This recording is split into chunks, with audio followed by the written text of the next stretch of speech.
everybody. My name is Trinity French, and I'm one half of the amazing coaching duo, Wired to Change with the number 2. As your business coaches, we help you get your business to the level you want so you can enjoy the life of a small business owner. We are back, round 2, with Mr. Brian Smith. We had an awesome conversation about, wow, what didn't we touch on? We talked about mentorship. We talked about money. We talked about mindset about money. We talked about what it takes to have a good mindset about being successful. And it was a lot of fun. So Brian. That was fun. Tell me, because as a business coach, I'm always curious, what is your, pride and joy largest achievement that you've done so far? For me, it's, I think a lot of business owners feel this way. My business is an extension of me. It's very personal. And so, I love our reviews. I know I stalked you, of course, before Okay. this, and did see that you have all 5-star reviews. They're not all 5 stars, but Well, over 10 years, they show, yeah. it's a dominant. Yeah, unfortunately, like we've got one client who never even got a price from us that gave us a 1-star review that I personally believe was a competitor. But that's just my opinion. Someone that never even got a price from us gave us 1 star. But that being said, it's, over a decade, thousands and thousands of clients from the North Carolina Department of Revenue all the way to a college student going to state. We just do our best to take care of people. Mm-hmm. And I think we're accountable. And all of our clients have access to me. They get my cell phone. So I think that I've always said we're not perfect, but we're accountable and we care. And that's a whole lot better than a lot of our competition. Mm-hmm. So I love Tom. He's awesome. He is one of my favorite humans. Mm-hmm. I adore him. He was on the show, I don't know, maybe like 15 episodes ago. Okay. And we talked a lot about business partnerships because obviously Mike and I are in a partnership. We talk a lot about the ups and downs of what it feels like to be in it with someone else. And you now have the experience of both. You were running iWatch by yourself, then you brought in a partner. Mm-hmm. So which do you like better? I mean, if you say you don't like being in a partnership, I'll obviously hide this from him. No, I'll tell you, I think there's actually 2 answers. First off, when you're in business with someone like a Tom Adams, you love it. But not all partners are great. And Tom's a world-class human being. The guy's he's a machine. He works. He's highly ethical. He's a great dad. He just doesn't lie to clients. He's going to make a mistake just like I do, but he owns it and he works hard to make it better. Anytime you work with someone like that, you're grateful. So for me, I would say I've liked having Tom on board as one of the partners in the firm.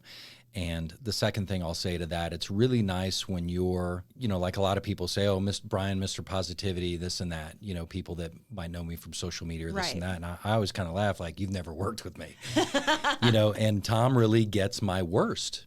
Mm-hmm. But he's a big boy and he allows me to vent. He allows me to bounce things off him or complain when I got that rare, down moment or something like that.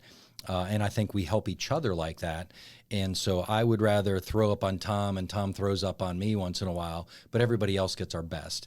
And I think that's, if I'm being really authentic, I think that's the number one thing I like about having somebody like that that's on your level, that's working hard, and that just allows you to be you. And you guys just vent and you keep going forward together stronger. That's a really good point. Having been in both seats, I've done the solo practitioner thing. I've been kind of the second in the man, at the helm of the ship of Hunter Row. So I've experienced that seat before and then being in a partnership with Mike. And when I was running Hunter Row, I had, an owner who was brilliant when it came to sales, brilliant when it came to coming up with ideas. But he also was brilliant enough to leave me alone and just let me do my thing. Mm-hmm. And it was really lonely because there was no one else for me to turn to. So I actually wound up getting a business coach because I needed somebody to talk to. I needed somebody to vent to. And I couldn't go to my subordinates and say, hey, blah, blah, blah, blah, blah. This person's being, I can't talk about them to each other in a negative way. In a negative way. Yeah. And so that was really one of those times where it felt really lonely. And working with Mike, well, he talks all the time, so it's kind of hard to ever feel lonely when you're working with him. But it's definitely a different dynamic. And bounce goals off each other, set goals together, be excited about things together. And hold each other accountable. Hold each other accountable is huge. And here's the other thing, and this takes time to develop. And I like to think Tom and I have this. I think we do. But I think Tom has every I don't think Tom would hesitate in a second to say, Brian, I don't like ABC, what you're doing. Oh, yeah. And the relationship, he would speak up. The relationship is there that if he says that to me, I'm going to pause and I'm going to consider it. And I may disagree with him, but I'm going to think about it long and hard because I respect his opinion. And he's, people around us, they can see in us what we're missing. Someone flying by in a plane sees a house a lot differently than somebody inside the house. And that's where that accountability partner or business partner that when I get feedback from somebody that's in close to me like that, I really take it to heart. Now, I may disagree with them and we may have conversations about it, but I always bank what they say. And it goes into the computer. It's something I'm thinking about constantly. And I've had some tough conversations where 6 months down the line, that conversation comes up as something else is going on. And maybe my perspective changes a little bit because it's like, oh, I can kind of see a little bit more what they're saying now that this other bit of information has come in. And I just want to be the best Brian that I can for my family, for my clients, for anybody around me. That's my mission statement. I want to be the most positive, optimistic person anybody knows, and I created a net worth of 10 million plus because of that. I can rattle that off because I've said it 8,000 times. And to get to that mission statement, I have to be unbelievably open to people around me that are going to help me improve. I just realized I need a mission statement. We got to have them. Yeah. It's our, the first thing we do when we decide to go on vacation is what? Where do we want to go?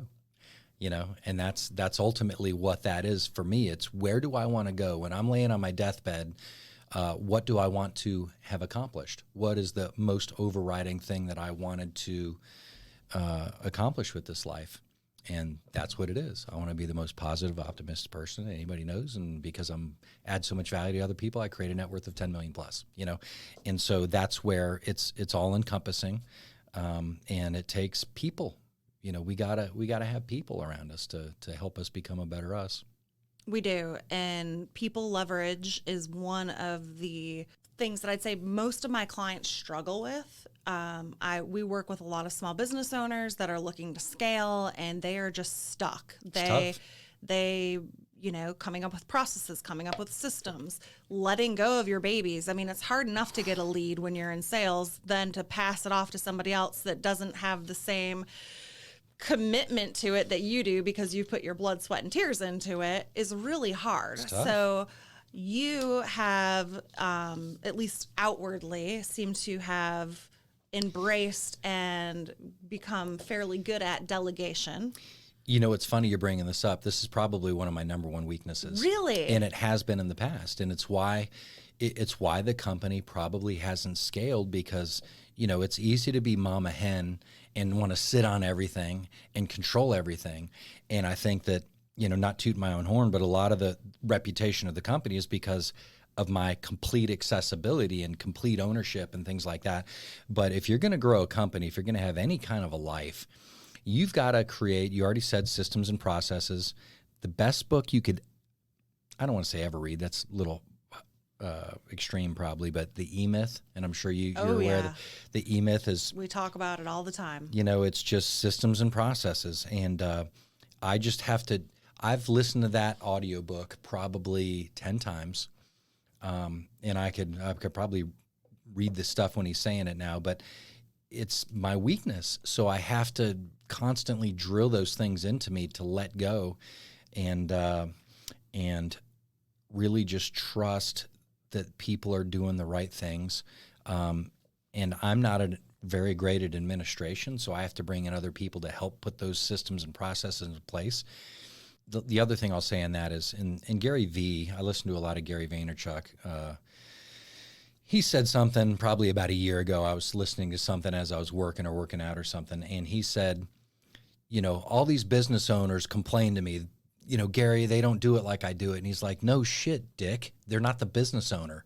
And I was listening to that, and Gary V says, I'm not looking for A's or A pluses or A minuses. I'm just looking for a bunch of B's. Solid B's. Solid B's. Yeah. And it really, you know what? I mean, it's easy for me to expect everybody to do it my way, but they're not me. They're not and not that I'm special. They're not the business owner. They didn't work for free for years, and investing in the company. They don't have skin in the game like I do. So it really helped temper my expectation that, man, I'm just looking for B's. And that took a lot of pressure off me internally that probably helped people feel better around me as an owner, because I wasn't so intense trying to get them to be A pluses, because I'm humbly, I think I'm an A plus to my clients and our customers and stuff, but I'm a very intense personality when it comes to my business, because coming back to that very initial thing, it's an extension of me. So if someone has a bad experience with my company, it makes me feel bad, like I did something 100%, wrong. 100%, yes.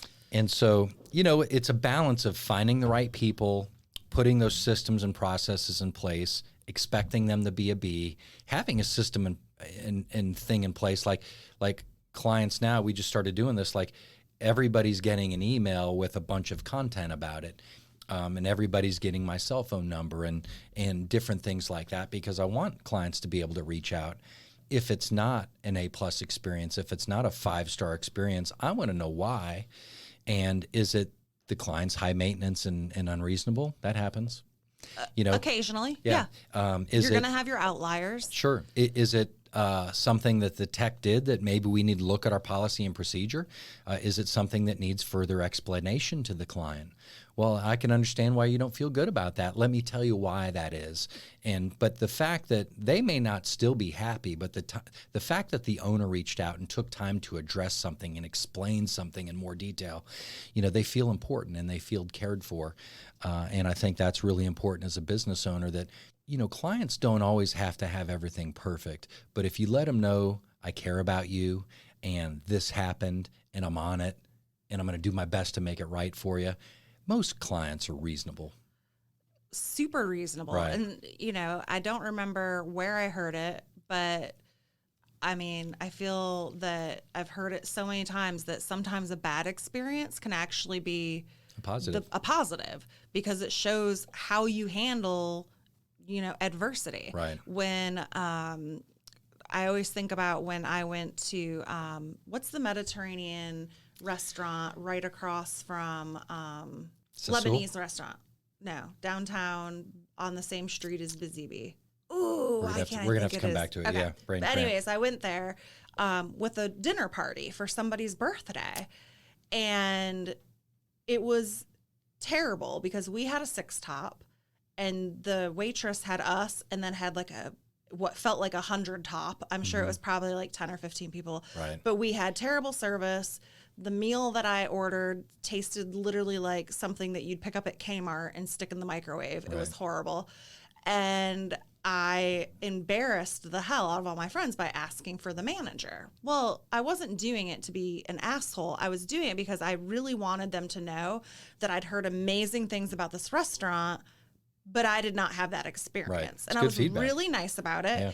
And he was mortified. He was like, I can't believe that, you didn't like the food and that your service was so bad. So he made a really special to-do for my friend's birthday, brought out a whole smattering of desserts, and then brought me all these dips to take home with bread and everything. And he was like, try these. I swear the food is good. Like, these are my favorite items. And he sent me home with a shit ton of food. Right. And I keep thinking, and I've gone back there multiple times. I can't believe I can't think of the name of the place. It'll come to me like at 4 a.m. tonight when my brain's finally shutting off. But that cemented in there that okay, yes, I had a bad experience, but he made it right. He went above and beyond. And every time I've gone back there since, it's been fantastic. Right. You know, I just, something to tag onto that is that I love the word responsibility. And as a owner or manager, or really, if you want to excel in life, any employee or any situation, we all have responsibility in the situation. And when you break down the word responsibility, it's the ability to choose our response. And so one of the things that I've learned in life is that so many people react out of emotion versus choosing a response. And we all do it. We're all guilty of it. But, you know, I really try to work on, if something comes up that's emotional, you know, rubbing me wrong or something, hold it back for a minute, understand, try to digest it. Why am I getting angry? Why, you know, really break it down. And ultimately, I want to choose an intelligent response here to get the best result possible in whatever circumstances it is. I just love that word responsibility, because it's, we all have responsibility, especially being self-employed. It is probably one of the things that makes us love it, and also can drive us a little crazy, Right. Because we are, as Scott was telling me last night, because I was feeling a little burned out, and I was like, man, I just feel like I need like a day just to sit and think about my business. Mm-hmm. Because I just took a couple of those. Yeah, because it's been a lot of working, I've been just chugging away because I was out of town for 10 days, came back, at the grindstone. So every once in a while you need a day to just think about what's happening. I was doing some training today and talking about the importance of pivoting and the importance of reviewing your plan and trying to shoot holes in it and figuring out where are your weak spots. It's like if you have a fence, going back to my dear friend, Mr. Trump, if you have a fence, you need to figure out where your holes are. You need to know where your weak spots are. And I think so many business owners and even sales professionals don't think about those things until they're happening. They don't try to envision what could happen, therefore they're not prepared, and it takes them longer to pivot when stuff like COVID happens. And there's going to be the next COVID. There's going to be something else that happens in the economy. There's going to be another housing crisis. There's going to be another, the stock market's going to crash. Whatever it is, something else is going to happen.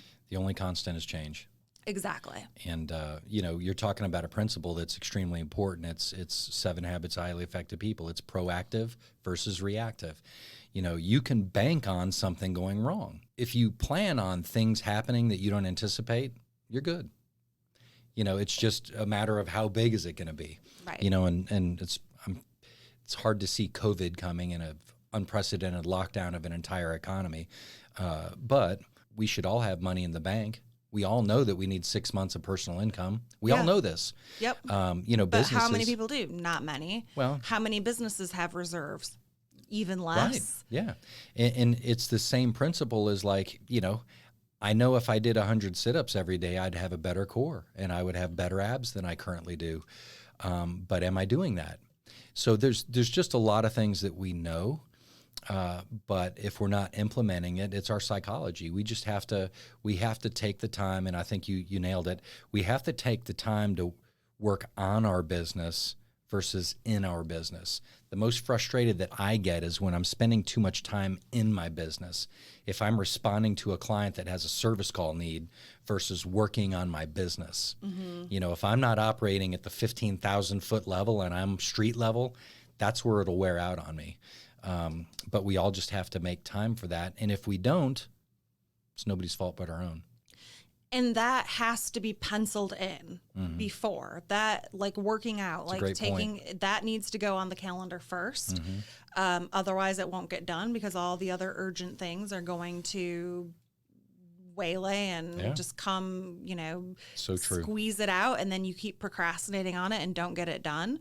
It's one of the tenets that we work with our clients on is, okay, what's your business plan and how often are you reviewing it? And are you actually looking at it? And can you actually tell me what your goals are? Because most people set a goal and they're wondering why they're not on track to be a 10 millionaire. And it's because they didn't look at it the rest of the year. Right. So they wonder why they never achieved anything. It's the old saying, if you fail to plan, you're planning to fail. Yes. You know, it's so true. It's a great point you bring it up, and I'm still guilty of this, is I would never miss a sales call. So I just need to pencil it in just like I would a sales call, because it's just as important. You know, working out, eating right, drinking a bottle of water in the morning when you wake up. I thought you were going to say a bottle of wine. Oh, well, that too. That's the evening.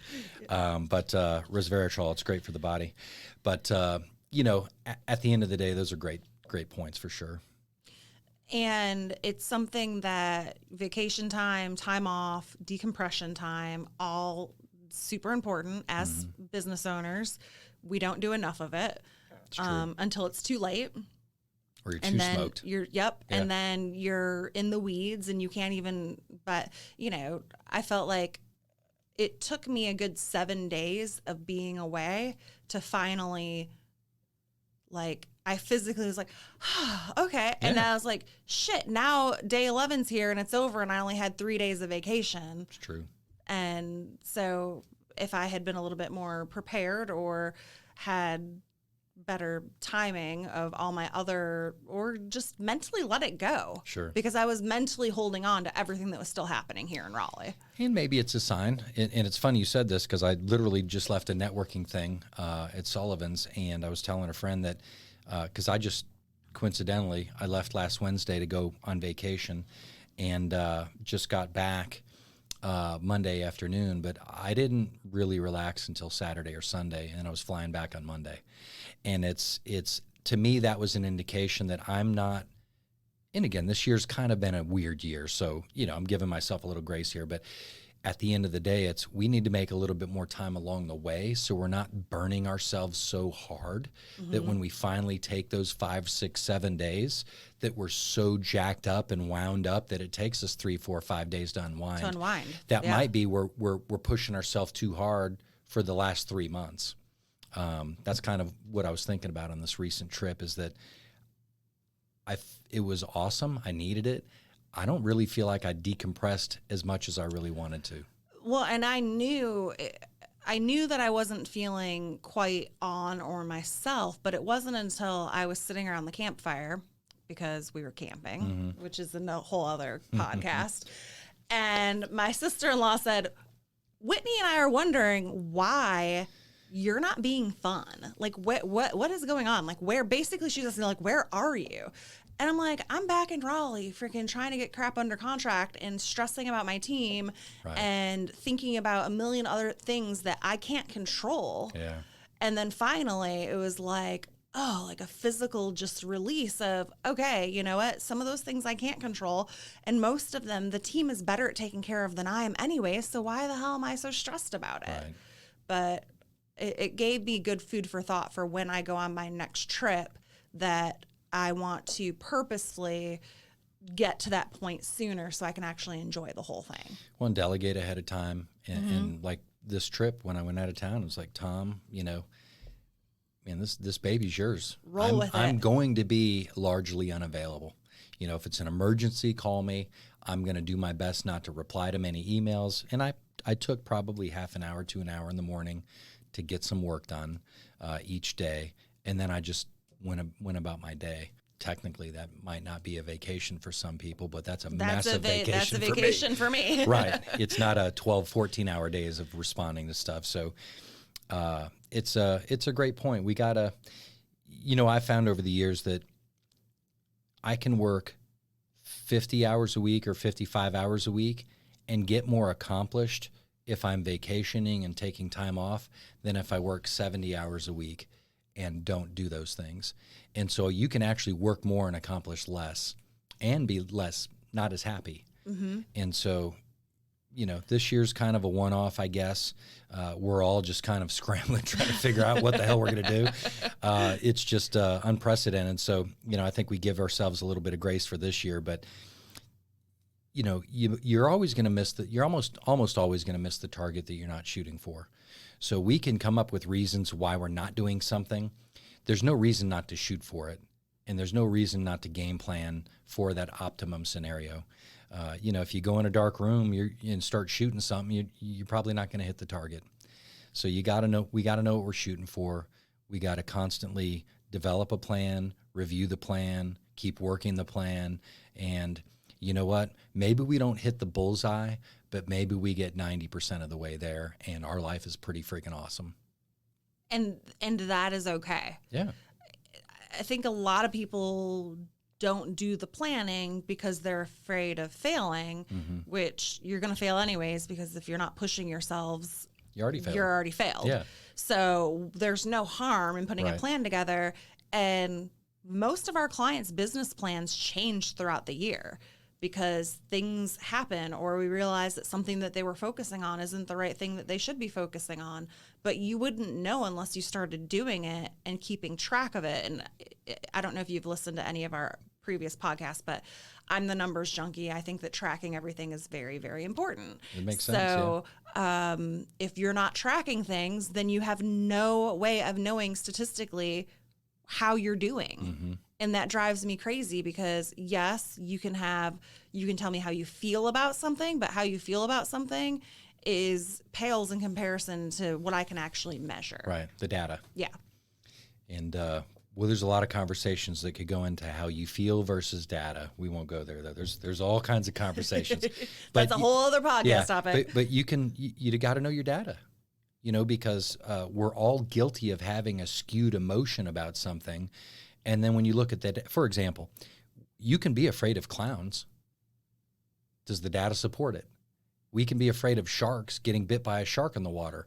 Now, I'll tell you, I'm not going in the ocean, generally speaking, for a number of reasons, unless I'm scuba diving or stuff. But I'm not afraid of getting bit by a shark. It's just, it's not worth the risk for me. But, when you look at the data, how many people get in the water and how many people actually get attacked by a shark, it's completely insignificant data. You can be petrified of a shark, though. Right. And it's the same thing. You might be more likely to get hit by a car or get tuberculosis or, 250,000 people a year die from medical accidents. Yeah. 250,000 people a year. Are we afraid of it? No, because it's not in our face constantly. So it's and it's not as scary as a giant fish with... Yeah, sharks are scary, man. Sharks are damn scary. So I get it. And, but it's to your point is the data. You can feel great about your company and the data might be telling you something else. Or you can feel terrible about where you are with your company and the data might be like, hey, you're growing. You're growing. You're doing fantastic. Right. So it's so important. And when I'm looking at the data, I'm looking at a bunch of different things in addition to the subjective, because you do want to know how you feel about something, but it is so important to actually know so you can compare and contrast and see, the ratios over time, because it's crazy to me because I've been keeping track of the sales data for Hunter Row for years. And now I can see, it's just, you look back and I can tell when people went on vacation. I can tell, I can see the points in time and you're like, well, here, and then that's how you learn what not to do next time. Or, wow, here's this huge peak in productivity. What the hell was I doing in that 4 months? Because I want to do that again. Right. Prior to that peak. Right. Right. And it's cause and effect. If we don't like things, if we don't like circumstances, we're a large part of that cause. Coming back to the personal responsibility we were talking about last time. So if you don't like something in your business or your job or whatever situation you're in, you're a big part of that. So you came super prepared today with a bunch of notes, and I keep peeking over there. And one of the things that Mike gets driven crazy about on this podcast was when I would try to sneak his notes. Okay. But you can't read my writing No, anyway. I definitely can't. I can see 3.5 times a day. 3.5. I don't know what that means. One of our topics here, and we've got about 5 to 7 minutes left, so let's roll with it. So real quick, we'll jump into this, and we'd probably have to do another podcast for this. But one of the things, if you're self-employed or getting into sales, I always tell people this: there's 2 different things you have to do. You have to learn to hunt because you got to eat today, and then you also have to learn how to farm so you don't have to hunt your whole life. So you learn to hunt, number one. That way you can generate revenue for yourself and your family today. But you start learning how to farm. That way, as you're farming, you start producing a harvest long term. So you start farming after you learn to hunt. Farming, there's a way, building your brand, for example, and I'll just use a personal example.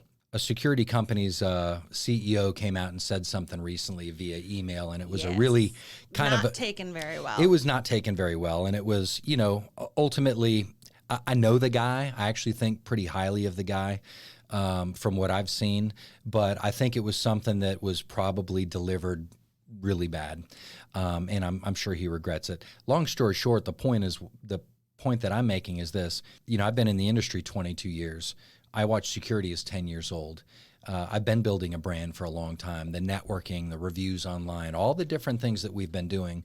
And so when something happens from another competitor, all of a sudden we got bombarded with phone calls with people that wanted to switch over to us. And that was us farming all of those years, and all of a sudden something happened to where we got an influx of call, and we probably picked up 20 or 30 clients out of that little change, and we got a lot of other people that wanted to, but they're under contract and things like that. So we got really busy there for a while. That's part of what every sales professional, business owner, realtor, whatever your background is you're out there planting seeds, and you're building a brand every day. And you want to make sure that it's a positive brand. You want to make sure that one of my favorite sayings, I don't know if I've ever done this, what do you clean your ears with? Q-tips. You don't. But everybody says Q-tips. People clean their ears with cotton swabs. Q-tips is the brand. Oh, like Kleenex. Yeah. Kleenex, Coke, Pepsi, whatever. There's a lot of companies that have built a great brand like that. And that's one of my favorite sayings. But over time, you build that brand to where you're the name that rolls off. And that's the goal. And it takes time to develop that. You just don't do that overnight. We were talking about that earlier.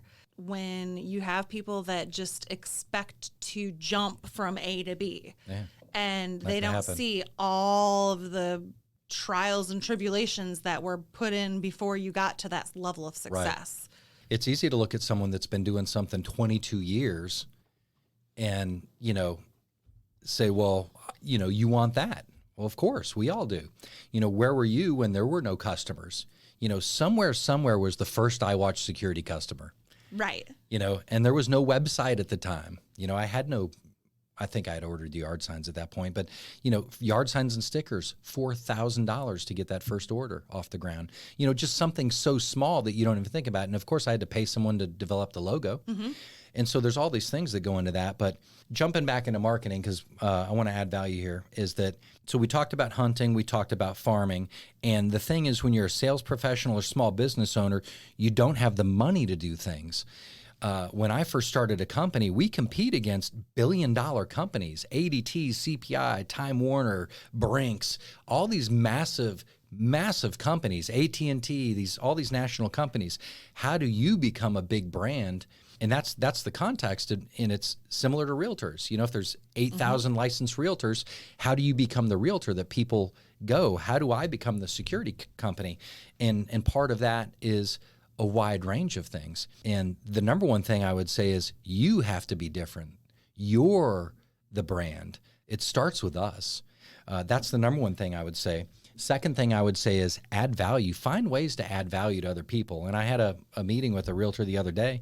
I was telling them just a tip for realtors. If I was a realtor, what I would be doing, I could even do this as a security guy. Has nothing to do with any business person can do this. It would be great if I go downtown. Hey, this is Brian. I'm out here in downtown Raleigh, this and that. The topic of what I want to talk about today is 3 things that a stay-at-home mom or a parent can do that to take your kids to doesn't cost you any money. And give them some ideas. You got this great museum off of Lake Boone Trail and this and that, blah, blah, blah, this and the Rodin and all this. Like, do a video about that.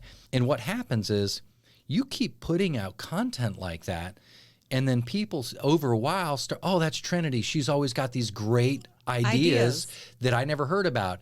And maybe it's these 3 great trails, and it's me shooting a video. I'm out here at the top of Pilot Mountain. Look at how awesome it was, and this, like, it doesn't cost any money to do that. that is a way you differentiate yourself from, if it's me, there's ADT, the largest security company in the world, and then there's Brian, and over time, I just want my name in the hat. So if I'm creating content out there and I'm adding value to other people, go ahead and shop ADT. We're going to crush them. But I just want my name in the hat. As a business owner, you've got to find ways to add value to other people. And what that does is it creates a positive impression about you. Well, and it goes back to character and competency, two things that I talk about very frequently. And you need to have a mixture of both. And one of the ways, especially if you're a newer business owner, to build competency is to be seen doing things well in other avenues, because I can't just go out and show someone how I sell a house. It's a sometimes 7-8 month long process that somebody's going to go through with me. Right. But if I'm putting together a really solid networking event that people are loving coming to, and there's great content provided and it has great reviews, and everybody's like, wow, that is building competency of me as a person and my organizational skills, even if it's not necessarily me selling real estate. Right. So it goes right back to your point. You can create some amazing content and it doesn't cost you anything, and it's showing character and competency in a way that allows you to do something, because you can't go just like stick an alarm on everybody's house. Right. Which I have IWatch Security, by the way. Yeah, and you're an awesome client. Thank you so much. Great referral partner, by the way, as well. The other thing I'll say, what time? We got about 2 minutes?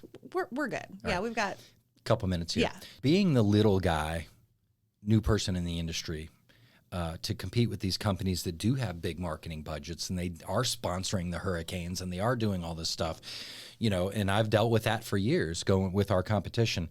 Social media has created such an awesome avenue to be able to reach so many people. I've met some really great people from social media that I never probably would have met otherwise, that are friends of friends of friends kind of thing, and you connect, and they're creating some content, I'm creating content, they're liking stuff. All of a sudden there's this, I'm inviting them to a Halloween party I'm doing or something like that. And all of a sudden it's like, and this is one of my favorite couples. Yep. Nick and Greta Nance. I might have never met that couple, and they're just one of the most amazing couples. And they've turned into clients and referral partners, and he does my homeowners now, and all that kind of stuff. But coming back to the topic, social media. The other thing that you have to do, and this is my opinion, this is kind of my formula. There's basically a 5-step formula that I like with social media. It's don't spend more than 20% of your social media content on you professionally. I might talk security in 10 to 20% of my content because, and I don't want to pick on anybody, but I'm just going to, I like Rodan & Fields. I've used it before, so I'm not picking on anybody. But if someone's out there like a Rodan & Fields consultant, or any other marketing, or real estate or security. Real estate agents are the worst. Like if it's just constant bombarding of your product and service, people tune you out. And so, if I do a video, it's me promoting a restaurant that I love.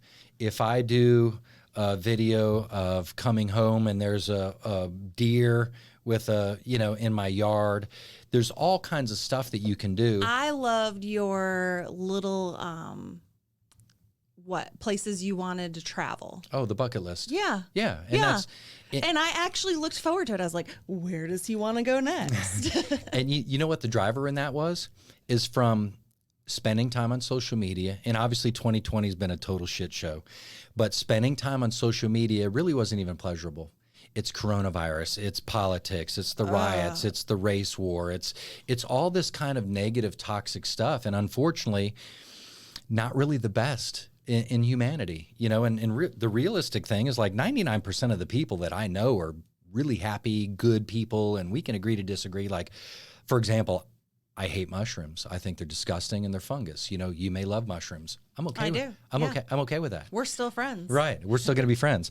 And I've got flaming liberals as clients, and I've got people beating their head about, beating their chest about Trump. It doesn't matter to me. I care about people and I want to serve people. So where was I going with that? I'm off track here. Tangent hole. Yeah, that was good stuff. It was. That was good stuff. We might have to do another podcast, but creating content that is diverse. Yes. And the bucket list. That's what I was talking about. Yeah. So originally why I came up with the bucket list is because I would get on there and there's all this negative, toxic stuff. And so going back to my mission statement, how can I be a positive in this situation? Let me talk about something positive and fun. And it doesn't mean I don't care about important topics. I'm just trying to put some good vibes out there. And because in my mindset, that's what is needed from what I'm seeing. So ultimately, I think if we just try to be a blessing to others, and we care about our fellow human, and we try to add value to other people, I think if you have that mindset and you want to serve other people, I think that's important. And you want to create that type of content. Well, I love your content. Yep. I've enjoyed this time with you thoroughly. Brian, if Thank people you. wanted to get a hold of you, or if they're interested in learning more about IWatch Security or becoming a client of yours, how could they get a hold of you? IWatch Security, we're all over the internet. We're one of the first ones that'll pop up organically. We're on Facebook, LinkedIn, I mean, you name it, IWatch Security. And we're just excited to help people make an intelligent buying decision. And there's some times where we meet with someone and they're with a company, we look at what they're trying to do and this and that, we'll tell them, like, it doesn't really make sense to switch. You got a good company, you got a good monitoring rate. If something goes wrong or they drop the ball on service, let us know. But if I was in your shoes, I wouldn't spend the money to do this stuff. And we have clients that'll call up, I want to do this, I want to add cameras, and we want to do all this. And we'll just ask questions. Well, what are you trying to accomplish with that? I think we're one of the few companies that talk people out of buying stuff. I really do. But I think that's because long-term. you're client-centric. Yes, Right. Because that's the long-term game plan, not the quick money grab. Right.